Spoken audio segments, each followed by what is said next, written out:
Jason Frerichs from Wilmot, South Dakota. I serve on the South Dakota Soybean Checkoff Board along with the United Soybean Board. We're located in Roberts County, South Dakota. We had a late start to planting this year with not only having been wet last fall, we had a significant amount of moisture this winter in terms of snow, and then a fair amount of spring rain. So it's certainly been a wet season. We were right around 3 weeks later getting in the field than usual, but we've had a great week so far.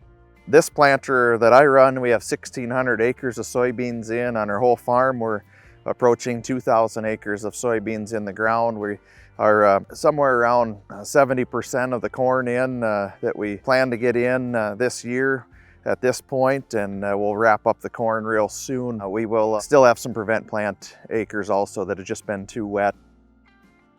The ground is really hard this year, maybe because of all the rain we had this spring. For whatever it is, and the various minimum tillage, vertical tillage tools, it just varies the tillage practices that we do just so we can air out the top and get into those fields and still place that seed into moisture and continue to welcome more sunshine and warmth so we can get that crop off and growing.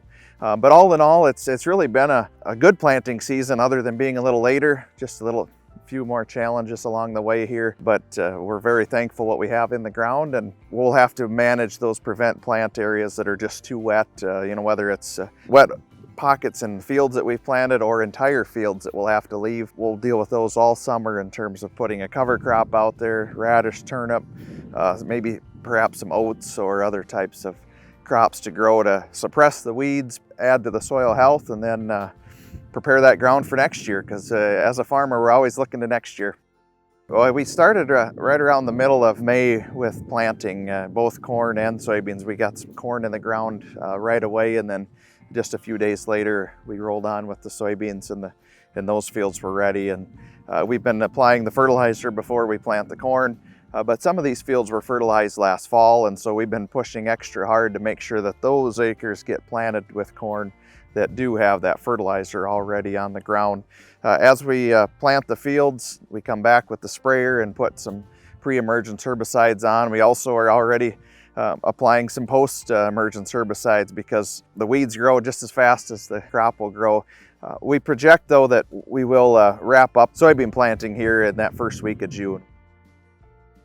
So we have a brand new planter this year that we're using for the soybeans, and it's a 66 feet wide planter, 22 inches for each row, and the width between those rows, 36 rows. So it's not a high speed type of planter, but it has electronic in terms of running the meters to place the seed down the seed tube into the ground.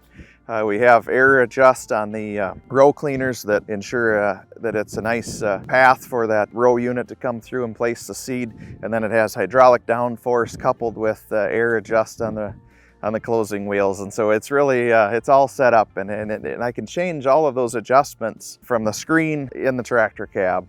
And that's just what's so amazing nowadays of what we can do. We can be going through the field, receive a report on how it's working, and make those adjustments and continue to move on. But it doesn't discount the fact you still have to get out and scratch down and make sure that seed is where you want it to be in terms of depth, and obviously just looking at the field conditions to make sure you don't have plugging due to all the mud and wetter conditions that we're in. But very, very pleased with the planter that we're utilizing this year. This is the first year also that we have tracks on the tractor that we're pulling the planter with, and so that's an added benefit to ensure that weight distribution and have as little a problem as possible in terms of placing that seed directly where we want it in the ground. Market has huge swings. It's very volatile right now in marketing.